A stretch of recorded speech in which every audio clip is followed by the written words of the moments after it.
Quando eu entrei naquele estádio com 200 mil pessoas, e era isso mesmo, né? Até porque uma hora em diante ninguém mais controlou a entrada. Entrou quem pôde, quem quis. E a arquibancada, eu fui sentar e era inviável, porque estava absolutamente cheio.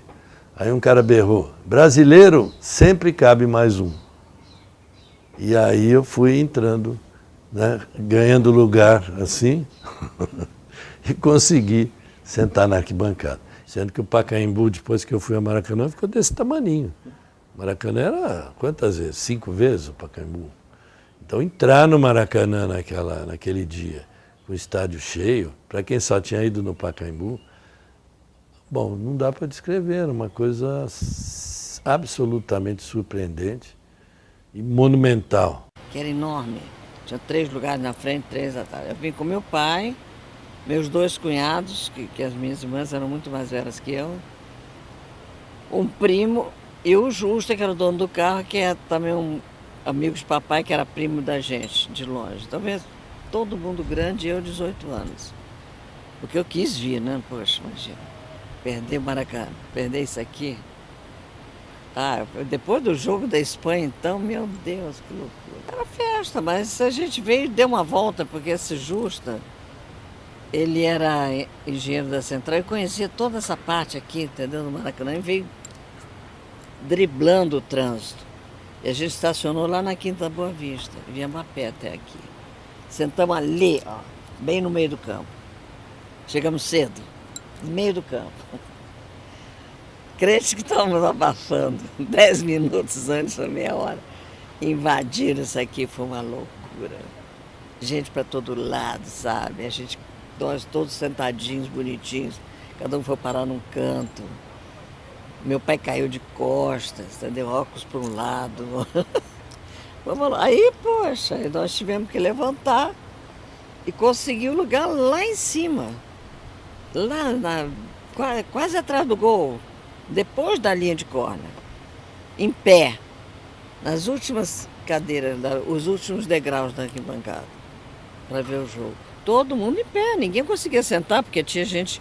Foram 200 e tantas pessoas, 1000 pessoas. Foi muita gente. Chegou a 200 e tantos. Entendeu? O pessoal invadia, sabe, por cima, assim. Eles vinham caindo. Eles vinham, entravam nessas entradas mais em cima, eles se jogavam. Ah, entendeu? E vinha aquela onda de gente, a gente correndo para baixo. Coisa.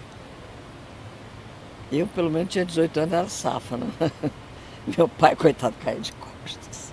Agora, cheguei aqui, é outra coisa, falam muito sobre o público, né? Sobre o público.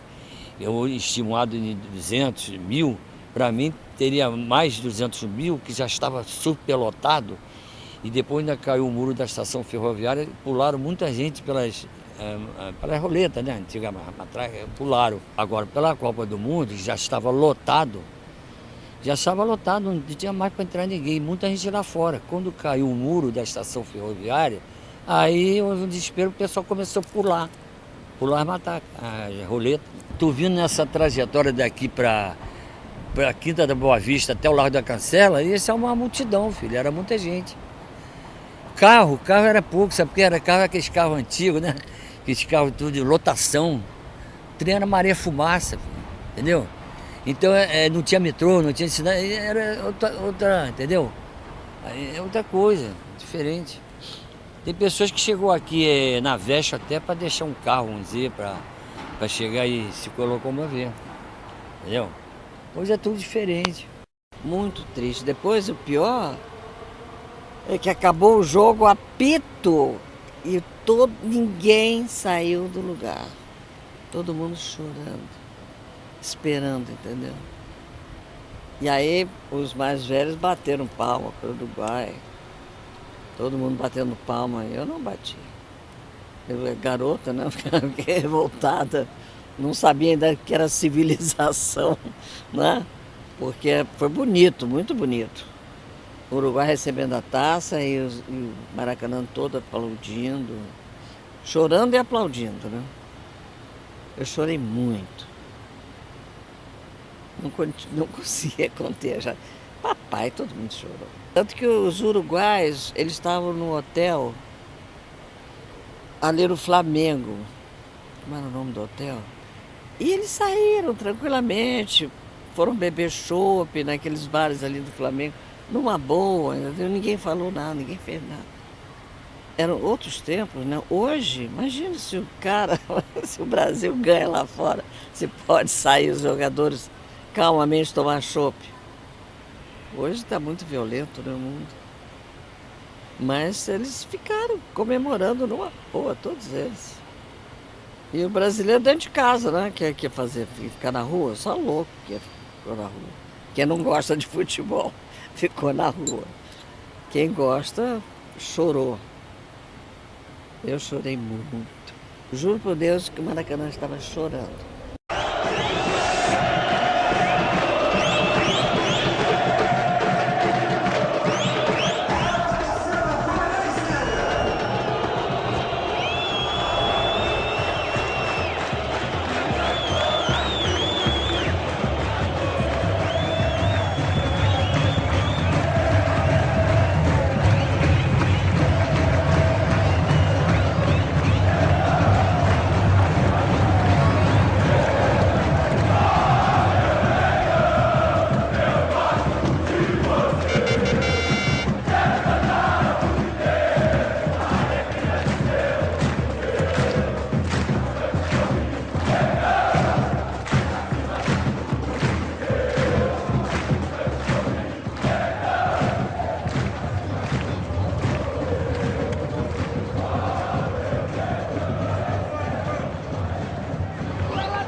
Só quem viveu, é aquela história, quem viveu determinada situação para aquela pessoa é inesquecível. Pode vir depois o diabo a 4. Vamos comparar com sorvete, por exemplo. Aquele sorvete que você tomava, comprava ou na praia, ou na esquina, feito caseiro, sei lá o que e tal. O sabor da infância, aliás, tem um sabor sensacional. O pavê de chocolate que a minha mãe fazia, que eu até falo no livro com chocolate Bering, e aquele biscoito champanhe, banhada no vinho moscatel, é inesquecível. Pode vir depois, como é que é, Dagenhasa, sei lá o quê, Bate de Latte, mas eu não quero saber. É verdade. Então o Maracanã com geral, com cimentão, papapá, para nós que vivemos aquilo, o Mauro costuma falar muito isso. Porque o Mauro era frequentador, não sei como é que o Mauro conseguia com aquele tamaninho. O Mauro era frequentador de geral, não é? E na geral era em pé, gente. Tinha que ficar, né? Inesquecível. Então, essa coisa toda, tem mais conforto, tem mais segurança. Tudo bem, eu sei disso, não precisa me falar toda hora. Mas para nós que vivemos aquilo, que a gente ia a pé para o Maracanã, morava do lado, é o sorvete de limão ali do Simval que a gente comprava na esquina. Não tem igual, né? Não tem igual. Raul Quadros. E o grande Raul, também convidado do governo, também está aqui no Maracanã. O Raul, vamos relembrar então, o Raul Quadros, repórter da TV Globo. Raul falando da geral do Maracanã. Alô, Raul Quadros. Bem, aqui é a geral onde fica o Geraldino. Um ingresso aqui custava até ontem 500 cruzeiros. Comenta-se que a CBF também vai majorar o preço daqui. Vai passar para 1.000 cruzeiros. O torcedor da geral fica aqui, toma sol, se chover, toma chuva. Toma com sapato, garrafa, tudo que tiver direito, toma lá de cima do o cara que fica na arquibancada. E tem uns que, para evitar isso, saem daqui desses degraus e vêm encostar aqui nessa grade preta. Aqui vocês estão vendo, nós estamos exatamente atrás do banco de reservas. Ali fica o treinador, ficam os jogadores e o torcedor que fica aqui, encostado nesse ferro, fica aqui para perturbar a cabeça do treinador.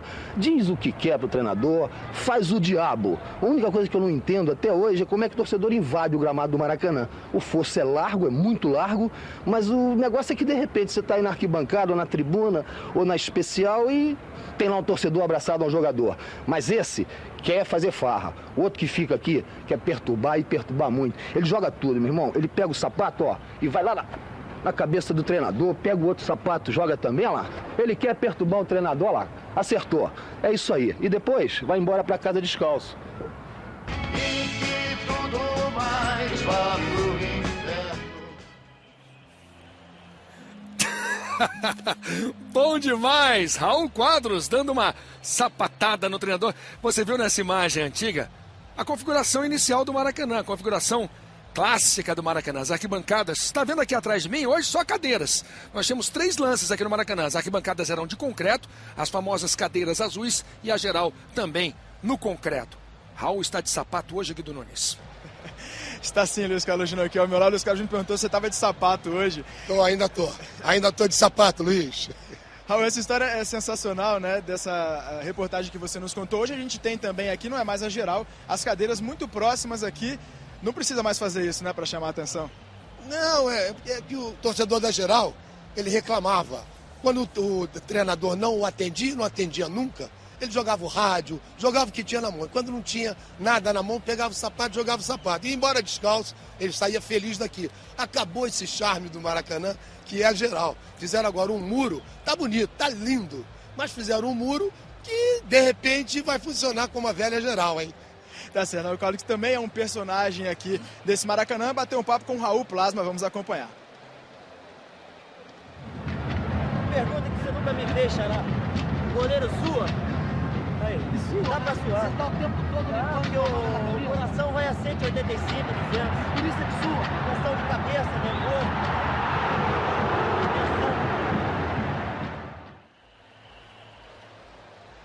E aí, o que a gente pode falar um pouco desse papo que você teve com o Raul Plasma? O velho romantismo do Maracanã, né? Você fazia o que você queria, que o jornalista, o repórter, trabalhava à vontade. Não tinha aquela perseguição, aqui não pode, ali não pode. Você ia pro vestiário e batia na porta, abre aí, que eu tenho hora para entregar a matéria. Senão o Luiz Carlos Júnior vai reclamar que eu cheguei atrasado com a matéria. Não é assim. Aí eles abriam a porta.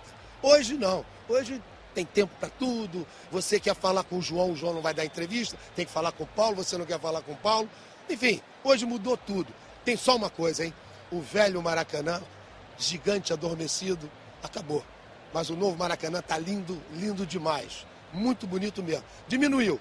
Eu cheguei a ver jogo aqui com 183 mil pessoas, Brasil e Paraguai, em 69. E 177 mil pessoas, um Fla-Flu aqui. A rede era aquela véu de noiva, que a bola batia, fazia... E a torcida levantava. Aquela ali vai bater e bate e volta, bate e volta, bate e volta. Como o Zico disse, ele não queria que trocasse essa rede. Mas trocaram, seja o que Deus quiser. Vida que segue e o público que vem aqui, a este novo Maracanã, que venha com carinho, com amor, com paz, para torcer pela arte do futebol brasileiro. É isso aí. Vida que segue. Valeu, Raul Carlos. Obrigado. Um dos personagens também aqui do Maracanã, Luiz Carlos Júnior. E outra coisa que me chamou a atenção, assim, vendo pela TV, foi assim, a postura dessa torcida de vôlei que vai a esses jogos de futebol. Uma torcida, sabe, que não canta sou brasileiro, com muito orgulho, com muito amor, aquela coisa chatíssima. E quando a Inglaterra virou, você ouviu os ingleses cantando. Tinha a torcida da Inglaterra abafando a torcida brasileira. Se o Brasil não tiver uma torcida de verdade na Copa do Mundo, ou mesmo agora, nessa Copa das Confederações, seja no Maracanã ou algum outro estádio onde vai jogar, o mando de campo, ele diminui muito. Porque é uma torcida de plateia. Isso discute muito isso aqui. É o que vai acontecer com essa elitização. É uma torcida fria, distante, que vai lá para assistir o jogo e cantar essa musiquinha cretina, mais nada. Então não é uma torcida que vai apoiar o time. E vaiou, chamou o Felipão de burro, acho que teve uma forma até injusta, precipitada, é um amistoso. Então esse pessoal, com esse perfil, não ajuda não. Não ajuda, joga em casa. Jogar em casa vale a pena quando a atmosfera do estádio é favorável, quando a torcida abraça o time, empurra o time, entende que o time está em dificuldade e apoia. Um exemplo, a Alemanha em 2006. Os alemães não tinham um time, montaram as vésperas da Copa do Mundo, com contusões, uma seleção rejuvenescida meio que à força, e fez uma Copa melhor do que eles esperavam, porque a atmosfera dos estádios alemães era de total apoio. Os alemães abraçaram a equipe e levaram ela adiante. Se o torcedor brasileiro não fizer isso, vai ser difícil. Construído para a Copa do Mundo de 1950 no Brasil, o Maracanã se tornou um símbolo do futebol brasileiro e um dos maiores estádios do mundo. Desde agosto de 2010, o Maracanã passa por uma ampla reforma para receber justamente outra Copa do Mundo, a de 2014. E o resultado dos investimentos e do trabalho pesado de 2 anos começa a aparecer, revelando as novas qualidades do estádio. Quando for reinaugurado em 2013, o Maracanã renascerá moderno, com padrão internacional de segurança e muito conforto para receber o público. A começar pela nova arquibancada, que será unificada, terá uma inclinação maior e ficará mais perto do campo, aproximando o espectador do jogo. Uma outra novidade será a paginação das cores dos assentos com os tons vibrantes do uniforme da seleção brasileira. A nova arquibancada contará com locais adaptados para cadeirantes e terá mais espaço entre os assentos, que agora serão retráteis. Além disso, o espectador poderá contar com o conforto das cadeiras especiais, dos camarotes e da tribuna de honra. Vou só destacar 2 pedacinhos aqui. Ele está falando sobre o Maracanã, a experiência do torcedor no Maracanã e sobre essas obras. E aí ele fala lá pela estante, não se mexe no teto da Capela Sistina, se restaura quando necessário. Estar no Maracanã tem ou tinha a dimensão do sagrado. Aí depois ele vai lá e fala, junto com a queda das arquibancadas, implode também parte da alma carioca. Que o velho gigante, para sempre adormecido, descanse em paz. E aí ele vai falando, enfim, eu recomendo a todo mundo que possa ler esse texto, seja no papel, na internet. É um texto histórico que acho que reflete essa aberração, esse estupro, como o Mauro tem dito, tudo que a gente tem dito aqui. Mas ninguém sintetizou tão bem como o Pedro Motagueiros do Globo nesse artigo de hoje. É maravilhoso. Ai, Mauro César, quero ouvi-lo. Eu acho que hoje até de manhã, no pontapé, o Trajano também destacou esse artigo do Pedro. E eu acho que é importante, né, que isso aconteça, porque o próprio jornal O Globo, recentemente, né, destacou numa manchete pedindo calma ao Blatter e à FIFA, né, de uma maneira que nem o CBF News faria melhor. Né, quando a FIFA, nessa briga política do Teixeira com o Blatter, começou a cobrar os atrasos nas obras. Né. Seria muito importante que não só a sensibilidade de um jornalista e seu belo texto, tocassem nessa ferida, mas que os veículos também tomassem mais posições, inclusive os jornais do Rio de Janeiro, porque há uma passividade assustadora com relação a isso, dos sites, das TVs, todo mundo, dos jornais, né? Eu que, moro há muito tempo aqui em São Paulo, mas que cresci no Maracanã, atravessando ali a Barca, a Ponte Rio-Niterói para ver os jogos do Maracanã, de todos os times, morava quase do Maracanã, cheguei aí 4 vezes por semana no Maracanã, em fase da minha vida, frequentava aquela geral ali como se fosse minha segunda casa. Eu fico revoltadíssimo quando vejo cada fotografia dessas, com essa destruição do estádio. Estive lá no ano passado fazendo aquelas entrevistas e já deu para sentir o que vinha por aí. No dia que eu lá estive, estavam removendo as cadeiras e já dava para imaginar o quão assustador ficaria o estádio, mas ficou ainda pior. A visão é de terror quando você vê qualquer foto do Maracanã destruído. E é exatamente o que o Pedro escreveu e destacou o Lúcio agora. Ou seja, é um pontapé assim na tradição, na memória, na história, na identidade da cidade, do futebol. Eu até já disse aqui, e o Maracanã ele pertence também aos clubes. Ele pode não pertencer no papel, mas o que seria do Maracanã se não fosse o Flamengo, o Fluminense, o Botafogo e o Vasco? E claro, e a seleção da brasileira quando não era a seleção da CBF e jogava no Maracanã, jogava aqui em São Paulo, jogava no Mineirão e outros estados brasileiros. São esses clubes e a seleção brasileira, não essa hoje, da dona CBF, que construíram a história do Maracanã, que criaram todo o mito em torno do estádio, né, os grandes espetáculos dentro de campo e nas arquibancadas, fora de campo, os Geraldinos, os Arquibaldos, os estádios lotados, socados com 170 mil pessoas. Era inseguro, mas era fantástico. Um dos maiores orgulhos que eu tenho, João, como amante do futebol, é ter estado várias e várias vezes com 150, 160 mil pessoas no Maracanã. Era muito desconfortável, mas no dia seguinte você chegava na escola, no trabalho, e falava orgulhoso, não, eu estava lá, eu vi o jogo, eu estava no meio do povo lá. E isso não é mais possível, como diz o Lúcio, esterilizam os estádios, elitizam os estádios, e agora eles destroem a casa do torcedor. Isso é repugnante, e nós temos que nos posicionar contra isso. A passividade da imprensa em geral é assustadora. Essas fotos que são publicadas nos jornais, elas raramente vêm acompanhadas de algum texto como esse, que toque na ferida, que questione isso. Por que temos que fazer tudo que a FIFA pede e exige? O Gerd Wenzel já explicou isso aqui, é sempre bom repetir. Eu tenho lá no meu blog, inclusive, um vídeo do ano passado em que ele, no Futebol do Mundo, fala sobre isso. Tentaram fazer algo parecido com o Estádio Olímpico de Berlim. Queriam fechar aquele anel, que atrás do gol, onde tinha a pira olímpica, é uma ferradura, né? E queriam fechar aquilo ali. O Beckenbauer, que era o presidente do comitê organizador da Copa do Mundo de 2006, virou e disse, não, aqui vocês não mexem, faremos as adaptações necessárias para receber as seleções, os convidados da FIFA, a imprensa, porque é uma preparação especial, um grande número de jornalistas transmitindo o jogo, acompanhando e tudo mais, mas não vamos mexer na estrutura do estádio. O estádio continua até hoje tendo colunas que ficam à frente de algumas pessoas, mas que se dane, não vamos mexer aqui, não mexeram. Por essas e outras, é muito melhor para a FIFA fazer a Copa do Mundo no Brasil, na África do Sul, no Catar, no raio que o parta. Claro, porque aí é muito mais fácil você falar assim, ó, queremos isso. Ah, sim, seu Blatter, sim, dona FIFA, aceitamos tudo. Até por alguns outros interesses, né? E vão mexendo e vão remexendo. Quando fizeram na Alemanha, não aceitaram, como certamente seria na França, ou na Inglaterra, talvez na Itália, nos países do primeiro mundo, onde as pessoas respeitam mais essa identidade dos seus monumentos. O Maracanã é um monumento histórico, e tem mais condições, talvez, assim, coragem, sei lá, outros predicados que permitam que eles briguem. Então, acho que isso é muito bom que aconteça. Tomara que outros textos e matérias surjam a partir daí, inclusive do jornal o Globo. Matérias que toquem na ferida, que questionem esses gastos absurdos do Maracanã. Cada hora é uma despesa a mais, e esse estupro absurdo do estádio, que é a casa do torcedor brasileiro, especialmente do torcedor carioca. Tanto investimento e trabalho pode acabar não valendo nada em termos de seleção brasileira. A tabela divulgada pela FIFA garante que o Brasil só pisa no gramado do Maracanã se for a final da Copa do Mundo. Se for a final, mas chegar à final da Copa é uma coisa circunstancial, podemos ou não, queremos que chegue, mas não sabemos se vai chegar. É possível que, então,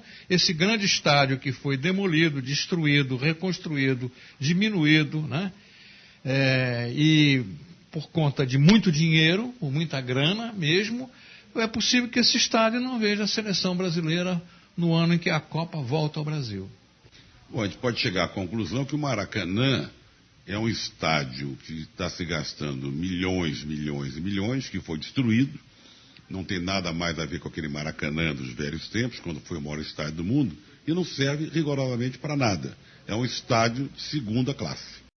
Você vai conhecer agora os bastidores do processo que autorizou a intervenção do Maracanã. A reportagem exclusiva de Gabriela Moreira e Lúcio de Castro revela como a lei foi deixada de lado para que a arquitetura do estádio fosse modificada, desrespeitando o tombamento pelo patrimônio histórico.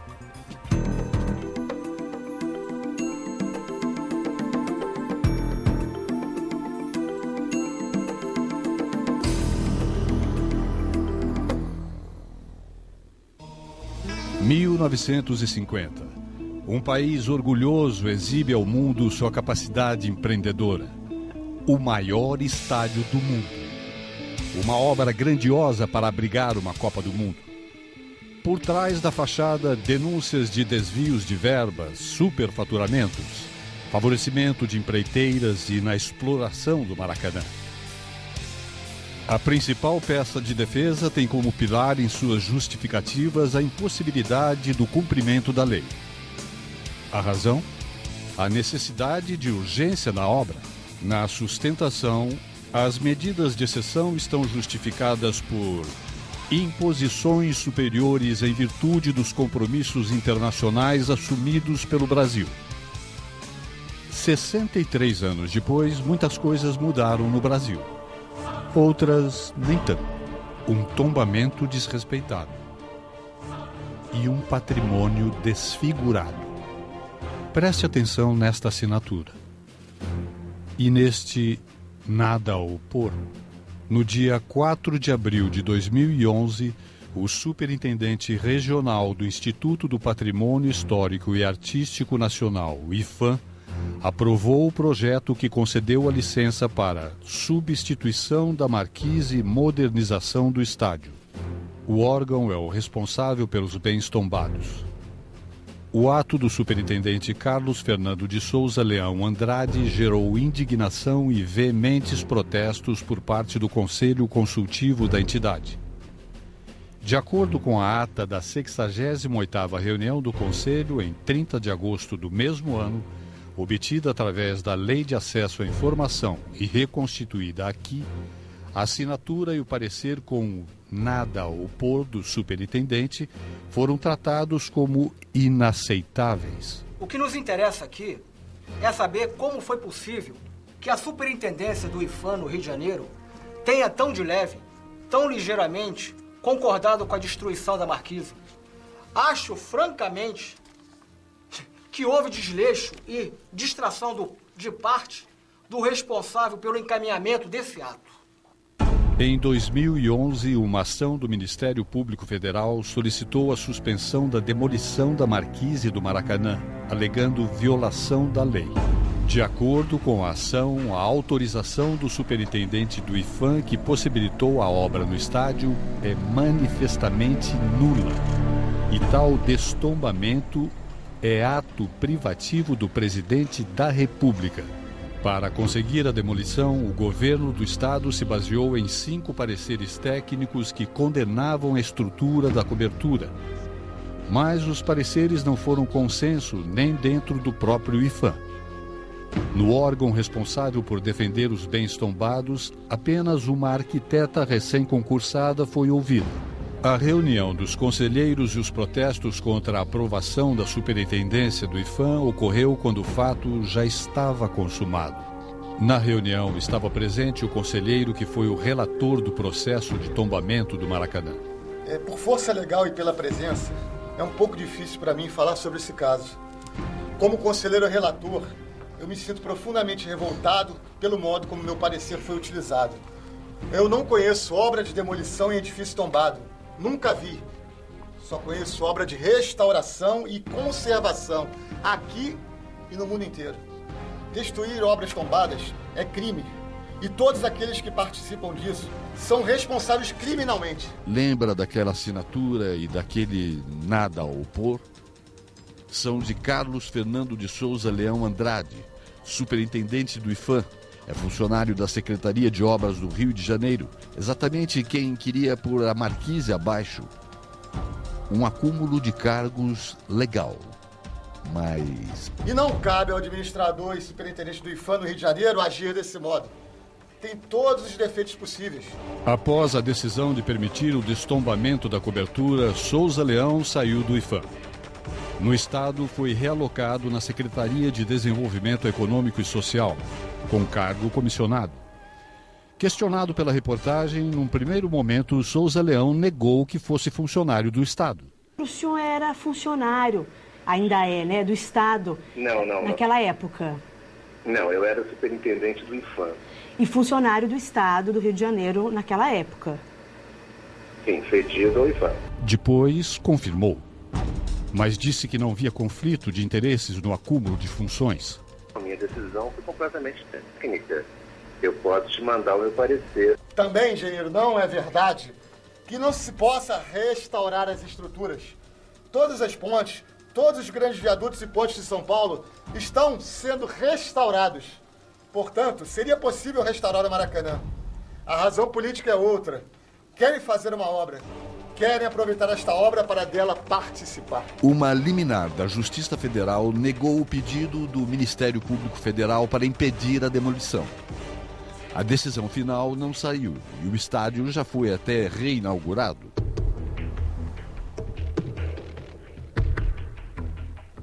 A discussão é muito grande. Tem prós e contras, tem gente aqui a favor, tem gente que resume a discussão entre saudosistas e modernistas. Você pode pegar onde você quiser, do lado que você quiser pegar. Antes de qualquer coisa, eu parto do seguinte princípio. É uma fortuna que foi investida no Maracanã, fortuna absurda, um dinheiro absurdo, mais de 1 bilhão, desrespeitando a lei, porque o Maracanã tinha sua cobertura tombada, e para dar de mão beijada para a iniciativa privada. Isso tem que ficar claro logo de início. Né? Outra coisa, dizer que ficou bonito, lindo, sensacional, ficou, claro. Gasta 1 bilhão, se ficasse horroroso, aí tem que prender de vez todo mundo. Né? Paredão. Ficou bonito. Só que seria necessário fazer essa reforma toda. O Maracanã já não tinha condições depois de várias reformas. Porque o Maracanã acabou, aquele velho Maracanã, que foi eu falar dos saudosistas, quando acabaram com a geral. Foi a mesma coisa do Jornal do Brasil. Quando o Jornal do Brasil acabou, eu até chorei aqui nesse estúdio, o Jornal do Brasil não acabou quando o Tanuri transformou o jornal em tabloide. O jornal já tinha acabado antes, quando a família Nascimento Brito vendeu para o Tanuri. Não tinha nem lugar, não tinha redação, você não sabia nem onde era mais. Quando virou tabloide já estava morrendo. E morreu para virar um site de notícias. Eu não tenho. Tem gente que fala, não podemos restringir essa conversa de saudosismo e modernista, não podemos restringir, como eu falei, tem que se botar sempre na frente dos bois. O dinheiro, a fortuna que foi investida, o desrespeito à lei, e estrear o estádio sem completas condições. Mas eu não tenho vergonha nenhuma também de acrescentar e botar o molho do saudosista contra o modernista. Porque tem uma coisa que implica no comportamento da torcida. Que o Mauro às vezes fala muito bem disso. O Maracanã recebeu um público, até coloquei em dúvida o seguinte hoje no pontapé, será? Foi o Gino que colocou e eu aproveitei o gancho. Será que se a Cachirola fosse testada não lá na Bahia, e sim no Maracanã no jogo de ontem, ela teria sido aprovada ou não? As pessoas que foram ao Maracanã jogariam a Cachirola na cabeça do Filipão quando ele tirou o Oscar e não o Hulk? Eu até achei que jogaria, mas aquele tipo de comportamento, como não é um comportamento de torcedor de futebol, ao contrário do que aconteceu na Fonte Nova, eu acho que não jogaria não. Porque eles tinham coisas na mão também. Então o Maracanã é o seguinte, para mim, tem 2 caras aqui, nessa mesa, apontando daqui para o Rio de Janeiro, que tem muito a ver com a história do Maracanã, mais que todo mundo aqui nessa mesa. Não só pelo tempo de jornalismo que eu e Fernando Calazans temos, pelo tempo que moramos e fomos criados na Tijuca, vizinhos ao Maracanã, muito antes de nos tornarmos jornalistas, muito antes, quando íamos em companhia de nossos pais, de nossos amigos de infância e adolescência. Então, o que eu acho, eu não tenho medo nenhum e vergonha nenhuma de acrescentar esse lado sentimental, esse lado saudosista, porque você tem que carregar isso com você. Isso eu não sou contra. O estádio ficar mais moderno, mais bonito, mais acessível, tendo mais acesso, banheiros melhores. Tudo isso podia ter. Como já vinha tendo. Eu não sou contra você reformar um estádio e gastar 100 milhões no estádio para colocar ele mais em ordem. Apesar que já tinham torrado muitos milhões lá. Não podia desfigurar o Maracanã. Seria a mesma coisa, usando um exemplo um pouco do Mauro, mas eu usei um exemplo. Se o cara chegar na Itália, em Roma, achar que o Coliseu está muito deteriorado. E vamos começar a fazer botar azulejar o negócio, botar uns bebedouros mais modernos, banheiro, você aperta e sai o xixi junto com menta, não sei o que voando. Elevador. Essa coisa. A arena ali no meio, você colocar uns milhões de verdade, sabe? E tinha que chamar Arena Coliseu. E ali chamar Arena Coliseu, esse tipo de coisa. Então a minha relação com o Maracanã é o seguinte, é o desrespeito à lei, é o dinheiro a rodo jogado fora e dado de mão beijada por iniciativa privada, que ficou bonito, não há dúvida. Acho até um desrespeito quando fazem matéria ouvindo criança. É claro que uma criança que vai pelo Maracanã pela primeira vez vai achar tudo belíssimo. Ela não carrega com ela isso que eu não estou colocar o Márcio, não estou colocando o Márcio porque ele não era tijucano, mas poderia ser incluído nessa história. Nós estamos colocando toda essa história nossa. E essa história nossa não pode ser desrespeitada desse jeito. E essa história não é que seja contra uma modernidade, chamar a modernidade, melhorar a coisa. Mas destruir, desrespeitar. Olha, meu pai, gente, foi diretor do patrimônio. Eu posso falar isso com propriedade? Porque o professor Trajano Quinhões, meu falecido pai, era diretor do patrimônio histórico da cidade do Rio de Janeiro. E eu tenho certeza, se ele estivesse vivo, ia brigar muito contra esse desrespeito ao patrimônio tombado que foi desrespeitado pelo governo do Estado, a mando da FIFA, sei lá quem. Então, quando eu falo isso, eu falo até de forma mais sentimental ainda. Porque não falo só como um garoto que frequentou o Maracanã, falo como filho do diretor do patrimônio histórico da cidade do Rio de Janeiro. O patrimônio histórico foi amplamente desrespeitado. Você viu nas reportagens do Lúcio com a Gabriela de que a história da cobertura do Maracanã é o mais absurdo, o mais absoluto assinte contra a tradição, né, do estádio do Maracanã. Mauro César Pereira, num país onde o salário mínimo é de R$ 678, digamos que esse preço médio seja mantido aí de 150, o time jogando em média 4 vezes por mês em casa, o cidadão vai ter que trabalhar um dos empregos, porque ele vai ter que ter outro, né? Vai ser só para bancar ingresso de futebol. Boa noite. Você está colocando só o ingresso do estádio, você está falando sem transporte, sem nada. E tal. Boa noite, seus companheiros, Alfano Esportes. A matéria que o nosso site colocou no ar ontem, mostrando que no outro Brasil-Inglaterra, disputado no Maracanã, no velho Maracanã, o ingresso custava o equivalente a 2 latas de óleo, né? E que hoje você vai comprar quase que a fábrica de óleo para poder entrar no estádio. E a salada, né? E a salada junto. Acho que mostra muito bem o tempo que vivemos. Isso não é exclusividade do Maracanã, nem da CBF. Os clubes praticam preços exorbitantes. O Corinthians elitizou sua torcida no estádio com ingressos muito altos. O Atlético Mineiro ontem... Mas esses ingressos, cara, não vão ser só do Maracanã, não, né? Não, exato. É geral. Esse fenômeno já vem acontecendo. Ontem o Atlético jogou no Independência para menos de 11 mil pagantes contra o São Paulo. Uma das razões é que o ingresso é caro. E o torcedor não consegue pagar. Na Libertadores o cara faz um esforço, né? Um jogo eliminatório, o sonho do título inédito. Aí no Campeonato Brasileiro ele pensa, não vou. Quantos e quantos atleticanos gostariam de ter ido ontem à Independência, até porque a maioria, massa atlética, não pôde ver o jogo dramático contra o Tijuana na quarta-feira, mas não foram porque é caro. Isso é evidente. O cara faz a conta, fala, não dá pra mim. Eu queria dizer o seguinte, eu aprendi, menino ainda, com meu velho avô, já falecido, a odiar a palavra arena. E continuo odiando. Eu não preciso explicar porquê, né? Que a palavra arena me causa arrepios. E continuo não gostando. Eu gosto de estádio. Estádio. Eu acho que futebol se joga no estádio, não na arena. A arena é outro papo, né? O que é estádio? Estádio é um lugar onde as pessoas vão torcer pelos seus times. Torcedor não é plateia. O modelo inglês está por fora. É péssimo. Tá? Eu tive a oportunidade de várias vezes a jogos na Inglaterra e é lamentável você ver, por exemplo, um estádio do Old Trafford com 76 mil pessoas, todos os jogos, E é uma tristeza, é uma monotonia, uma torcida que não participa. Só um parênteses, o Wembley, quando a torcida alemã foi para lá, modificou o Modificou, né? Porque tem um outro comportamento, e isso não é uma característica de um povo, é uma característica das pessoas que vão aos jogos. Por quê? Porque na Inglaterra, por conta do hooliganismo, tudo quando eles conseguiram arrumar a casa, eles impuseram uma série de regras que tornaram os estádios algo sem graça. Na Itália é completamente diferente, com toda a bagunça da Itália, é sensacional um clássico na Itália. Na Alemanha é muito legal. Na Espanha, depende de onde você vê o jogo, se é no campo do Atlético de Madrid, é um comportamento da torcida. No do Barcelona é uma tremenda plateia de quase 100 mil pessoas, enfim. Mas o caso do Maracanã, a gente tem que lembrar também o seguinte, essa fase da geral, do cimento, ela tinha ficado para trás há muito tempo. A arquibancada ganhou cadeiras para o Mundial da FIFA de 2000, que custou 106 milhões de reais, aquela reforma. 106 milhões de reais.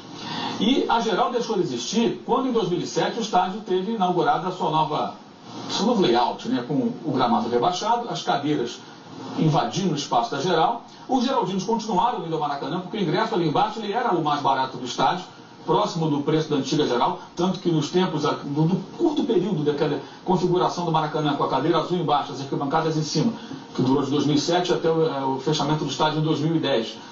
Nós víamos ainda aqueles velhos geraldinos ali e tudo, ou seja, o povão ainda conseguia frequentar o estádio minimamente. Essa reforma custou 304 milhões, totalizando em 6 anos e pouco, 410 milhões. Até mais, pelo cálculo, Ou seja, redonda a conta. 304 mais 106, dá 410. Ou seja, isso é mais do que o Engenhão. O Engenhão custou quase 400. E já foi um estádio que passou e muito do orçamento inicial. Então, só nas reformas feitas de 99, 2000 para cá, até 2010, em 10 anos, menos de 7 anos, na verdade, né, que foi para 2007 para o PAN, o Maracanã já tinha passado por uma modernização. Já era um estádio melhor do que alguns estádios da Copa de 2010. Melhor do que o Ellis Park, melhor do que o estádio de Polokwane, melhor do que alguns estádios de Pretória, que eram estádios improvisados, estádios que foram... alguns até de rugby, né? De rugby. Eles tiveram uma guaribada ali para poder receber os jogos da Copa do Mundo. Então o Maracanã, ele não era um estádio obsoleto, ele não era esse estádio antigo, antiquado, de 1950, mas não era mesmo. Claro, tinha péssimas instalações para a imprensa, por conta de algum incompetente que não soube preparar adequadamente aquele setor. Tinha camarotes que era uma coisa ridícula, que era lá no último andar, acabando com a ventilação na arquibancada e fazendo com que o cara que pagava caro pelo camarote tivesse que usar binóculos, um negócio nada inteligente, né? Mas tudo coisas que poderiam ser resolvidas. E quando se falava inicialmente de reforma do Maracanã, não se falava dessa intervenção tão profunda. Se falava em algumas mudanças aqui e ali. E à medida que o tempo foi passando... E manter arquitetonicamente o Maracanã, né? Até a famosa cobertura. Exato. Conforme a FIFA foi colocando as suas exigências, eles foram modificando o projeto. E assim atenderam tudo aquilo que exigiu o Jeremy Walker e seus Bluecaps, né? E virou isso aí que nós vimos ontem. Como eu já escrevi, já falei, o Fernando Casans lembrou agora, construir-se um outro estádio. A Olimpíada não vai ser a Olimpíada da Barra, né? Tudo na Barra da Tijuca, ali naquela região, né? Tudo tem que ser ali. Pega um terreno ali e construir ali um outro estádio, no lugar do campo de golfe. Exato, aí depois entrega para alguém, já que queriam entregar, e deixasse o Maracanã quietinho. Muita gente fala de Wembley. Eu também não estou nem aí se o Wembley foi demolido ou não. Esse é o problema dos ingleses, que discutiram isso tremendamente. A demolição das duas torres que simbolizavam o estádio, eles demoliram, discutiram isso. O Wembley não foi construído com dinheiro público, foi construído pela FEA, como se a CBF tivesse construído um estádio aqui no Brasil, né? E a região melhorou e muito, aí sim, com a intervenção do Estado. A gente viu em 2011 para cá, a mudança é grande e continua melhorando. Então, com defeitos e erros e acertos, as coisas estão progredindo ali. Uma região pobre e deteriorada da cidade de Londres que está melhorando. Como aconteceu também com a região ali do Parque Olímpico, onde aconteceram os jogos em estádio do ano passado. Então, a comparação acho que ela é esdrúxula, acho que ela não cabe. E a discussão, para mim, não se limita à questão de ser a favor da modernidade ou contra. Chega a ser ingênuo colocar coisa nesse patamar. Todo mundo é a favor das coisas. Estou usando aqui o iPad e tal. Né? A gente não fica aqui no tempo do Onça, estamos aqui no tempo do Fred Flintstone. Com uma máquina de escrever. Exato. É evidente que as pessoas querem a modernidade. E o Maracanã já tinha passado por um processo de modernização, mas não precisava ser violentado como foi. Essa é a questão. A minha, aí é um sentimento pessoal meu. Dói profundamente ver o Maracanã daquela maneira, transformado num estádio qualquer, uma arena de Kiev, como foi comparado pelo nosso site também, com propriedade. Né? Aí é uma questão pessoal. Agora, 1,2 bilhão não dá para esquecer, não dá para separar uma coisa da outra. E muitas das opiniões que você escuta e lê, muita atenção. Né? Existem alguns setores de onde só vem uma opinião. Que é a voz do dono. Então, é a voz do dono. Então, desconfie, estranhe. Não é coincidência, né? E alguns até preferem não se manifestar. Eu acho até que esses são os mais sensatos. É melhor não falar nada do que falar algo que de repente você nem acredita, nem sente, mas é o que você tem que falar. Então acho que esses pontos são todos muito importantes e é bom entender que não é uma discussão tão banal. Ah, modernidade ou não, não é isso. A questão é como a coisa foi imposta e se você quiser buscar um exemplo lá fora, eu vou citar mais uma vez um exemplo que é um contraponto ao Wembley. Estádio Olímpico de Berlim. Gerd Wenzel foi quem me contou essa história, já contamos aqui várias vezes. Os alemães iam receber a Copa de 2006. Chegou a dona FIFA e falou, olha, vocês vão mudar isso aqui tudo. Vai derrubar aquilo, fazer aquilo. O estádio é quase uma ferradura, tem aquela região ali atrás de um dos gols onde ficou a pira olímpica nos Jogos de 36. Isso aqui lembra Hitler, lembra o nazismo. Mudar tudo. Opa, peraí, é alto lá, não vai mudar nada aqui. Nós vamos atender às suas exigências, vamos construir aqui os camarotes para os VIPs, vamos colocar aqui a cobertura, vamos colocar as cadeiras que são necessárias. A ferradura vai continuar. Mas a ferradura vai ficar. E a final da Copa foi lá. A Copa da Alemanha que passou aí, onde foi? Foi agora foi lá, no meio do estádio. Eu fui de férias no ano passado na Alemanha e fui a Berlim e fui a esse estádio. Então eu conhecia. O estádio é espetacular, é um estádio de 36. Ele é 14 anos mais velho do que o Maracanã. Os alemães não se curvaram. Coincidência ou não, olha para onde está indo a Copa do Mundo. Para a África do Sul, eles fizeram aquilo que bem entenderam. Agora aqui no Brasil, vai para a Rússia, que é um país onde o índice de corrupção é maior do que o nosso. Isso, sem controle social. Vai para o Catar. Ou seja, eles só levam agora para esses lugares onde eles fazem o que eles querem. Porque em algumas sociedades onde alguém reclama e há resistência, não é mais interessante fazer a Copa do Mundo. Isso é uma coisa evidente. A Eurocopa também caminha numa direção muito parecida com essa. Então acho que é importante, quer traçar um paralelo? Não traça só com o Wembley, não traça com o Estádio Olímpico de Berlim, que está lá. Está lá e preserva as suas características. Infelizmente a gente vira as costas para esse tipo de